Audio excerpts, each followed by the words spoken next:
warahmatullahi wabarakatuh. Di sini saya akan menjelaskan laporan akhir saya yang berjudul Analisis Kinerja Keuangan pada PT Bank Muamalat Indonesia Tbk. Sebelumnya saya akan memperkenalkan diri terlebih dahulu. Perkenalkan, saya Tadisa Salsabella dengan NIM 06183530369. Latar belakang masalah. Salah satu sektor yang mampu berkembang dengan pesat dan menunjang perekonomian nasional sekaligus berperan besar di dalam pembangunan nasional adalah sektor perbankan. Bank adalah badan usaha yang menghimpun dana dari masyarakat dalam bentuk simpanan dan menyalurkannya kembali kepada masyarakat dalam bentuk kredit dan bentuk-bentuk lainnya. Seperti membutuhkan modal usaha melalui usaha mikro, usaha kecil, dan usaha menengah. Indonesia dengan mayoritas masyarakatnya yang beragama Muslim mendapatkan alternatif dari bank syariah perihal penggunaan bank sebagai lembaga keuangan yang dipakai. Hal ini dikarenakan adanya ketentuan dan prinsip bank syariah yang berbeda dengan bank konvensional. Bank konvensional menerapkan prinsip menggunakan sistem bunga baik membayar maupun menerima, sedangkan bank syariah menerapkan prinsip bagi hasil yang optimal kepada nasabah. Bank syariah pertama di Indonesia yang berdiri pada tahun 1991 adalah Bank Muamalat Indonesia atau BMI. Sebagai satu-satunya bank pada saat itu yang melaksanakan kegiatan usaha dengan prinsip bagi hasil dan yang berhasil tetap eksis bahkan memperoleh keuntungan yang cukup signifikan pada saat terjadi krisis moneter pada pertengahan tahun 1997 sampai 1998 di Indonesia. Penilaian kinerja keuangan bank muamalat juga dapat diukur dengan menggunakan metode Camel. Penilaian ini dilakukan untuk mengetahui kondisi kesehatan bank muamalat Indonesia yang ditinjau dari beberapa aspek. Pada slide ketiga, terdapat gambar yang menunjukkan kondisi keuangan PT Bank Muamalat Indonesia Tbk selama 3 tahun berturut, yaitu dari tahun 2018 sampai dengan tahun 2020. Hal ini menunjukkan bahwa adanya penurunan nilai aset selama 3 tahun tersebut dengan diikuti naik turunnya nilai dari dana pihak ketiga di PT Bank Muamalat Indonesia Tbk. Dana pihak ketiga merupakan nilai yang diperoleh dari simpanan nasabah berupa simpanan giro, deposito, serta tabungan syariah. Data tersebut juga menunjukkan adanya penurunan pembiayaan dari PT Bank Muamalat Indonesia Tbk kepada nasabah. Namun, untuk ekuitas pada PT Bank Muamalat Indonesia Tbk tetap mengalami peningkatan selama 3 tahun berturut, yaitu tahun 2018, 2019, dan 2020. Berdasarkan latar belakang masalah yang telah diuraikan, maka dapat diidentifikasikan masalahnya yaitu 1. Laba bersih PT Bank Muamalat Indonesia Tbk semakin menurun pada 3 tahun terakhir. 2. Kenaikan utang dan penurunan pembiayaan yang dialami PT Bank Muamalat Indonesia Tbk di tahun 2019 mengartikan bahwa bank lebih banyak meminjam uang ke pihak lain dibandingkan memberi jasa pinjaman uang ke nasabah. Yang ketiga, dana pihak ketiga atau DPK PT Bank Muamalat Indonesia Tbk di tahun 2019 mengalami penurunan, sedangkan di tahun 2020 DPK mengalami kenaikan. Naik turunnya DPK tersebut menyebabkan adanya penurunan aset PT Bank Muamalat Indonesia Tbk di tahun 2019 dan kenaikan aset di tahun 2020. Untuk ruang lingkup pembahasan, saya mengambil data laporan keuangan PT Bank Muamalat Indonesia selama 3 periode, yaitu dari tahun 2018 sampai tahun 2020.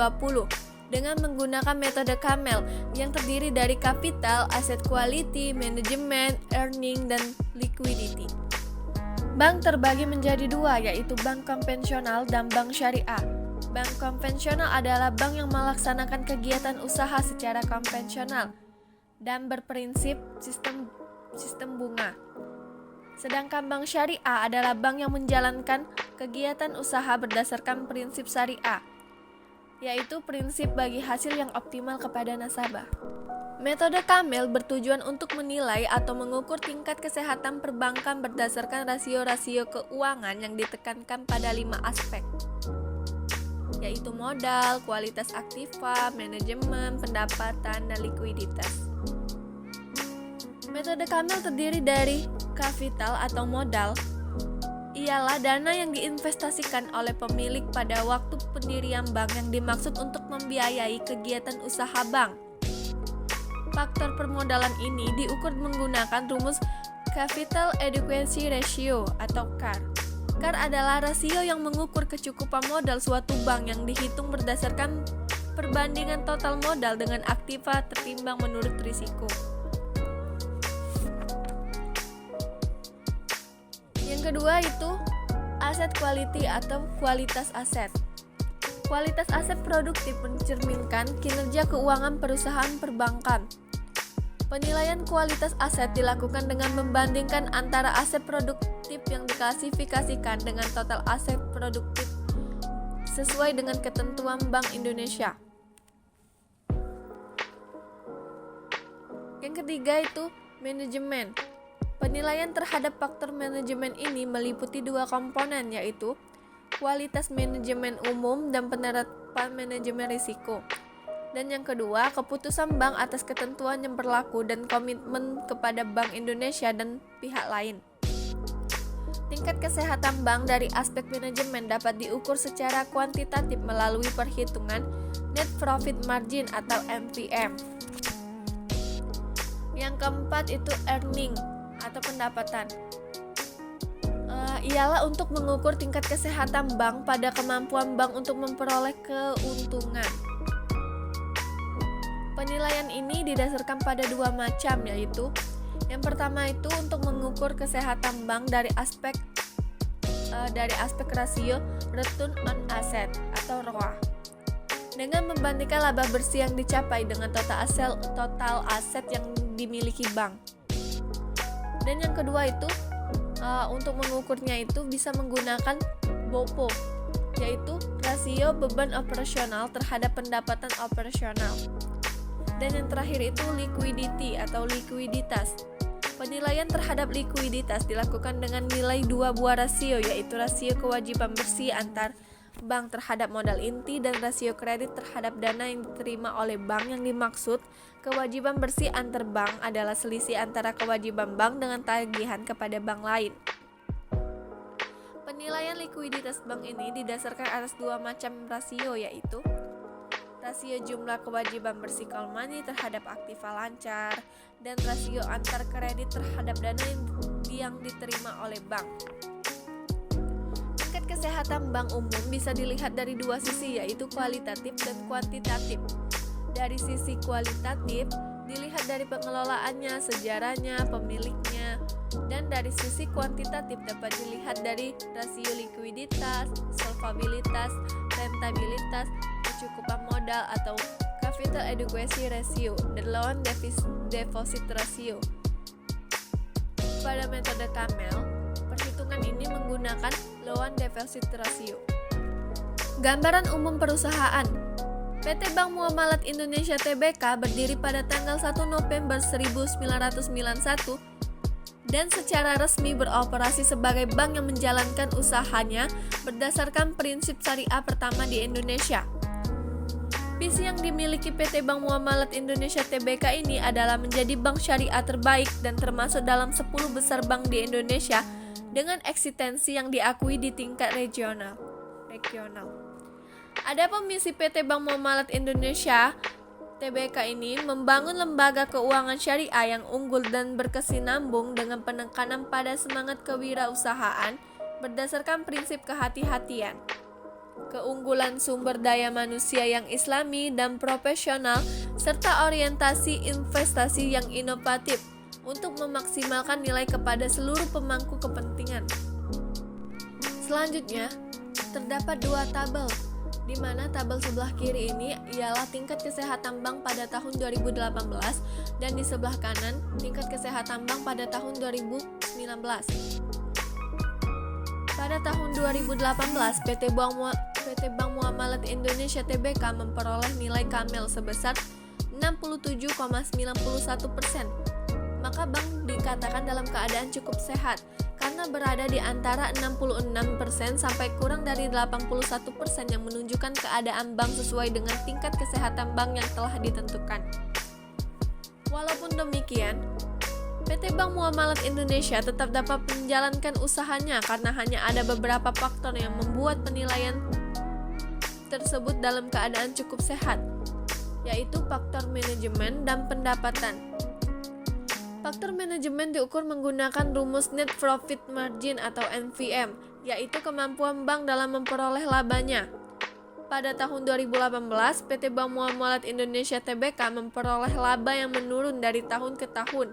Hal ini disebabkan karena biaya yang dikeluarkan oleh bank menyerupai pendapatan yang diterima bank.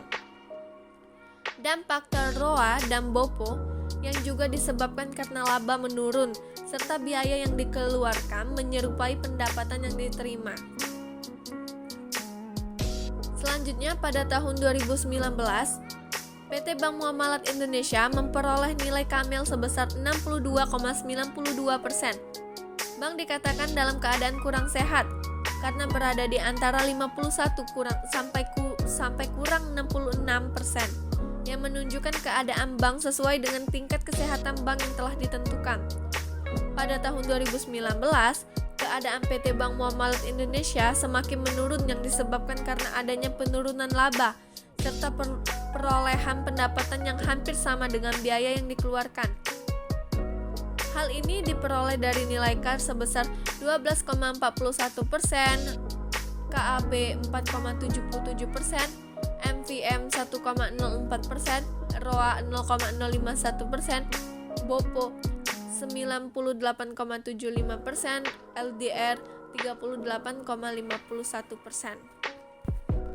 Selanjutnya, tabel tingkat kesehatan bank pada tahun 2020, yaitu PT Bank Muamalat Indonesia memperoleh nilai KAMEL sebesar 61,58%. Bank dalam keadaan kurang sehat karena berada di antara 51% sampai kurang dari 66%, yang menunjukkan keadaan bank sesuai dengan tingkat kesehatan bank yang telah ditentukan. Walaupun pada rasio Capital Adequacy Ratio atau CAR dari tahun 2018 sampai 2020 berada pada kriteria sehat, hal ini menunjukkan bahwa selama periode tersebut, PT Bank Muamalat Indonesia Tbk memiliki kemampuan yang sangat baik dalam memenuhi kewajiban modal minimum sehingga dikatakan bahwa PT Bank Muamalat Indonesia Tbk mampu mempertahankan aset yang memiliki resiko. Pada rasio KAP, bank mampu mengelola aset produktifnya dengan baik. Namun pada rasio Net Profit Margin atau NPM, PT Bank Muamalat Indonesia Tbk memperoleh laba yang terus menurun tiap tahunnya. Pada rasio ROA dan BOPO, PT Bank Muamalat Indonesia memperoleh pendapatan yang hampir serupa dengan nilai biaya yang dikeluarkan. Dan pada rasio Loan Deposit Ratio atau LDR menunjukkan bahwa bank mampu menyalurkan dana dan memberi pinjaman kepada nasabah. Sekian pemaparan materi laporan akhir saya. Lebih dan kurangnya saya mohon maaf. Kepada Allah saya mohon ampun. Saya akhiri dengan wabillahi taufik walhidayah. Wassalamualaikum warahmatullahi wabarakatuh. Terima kasih.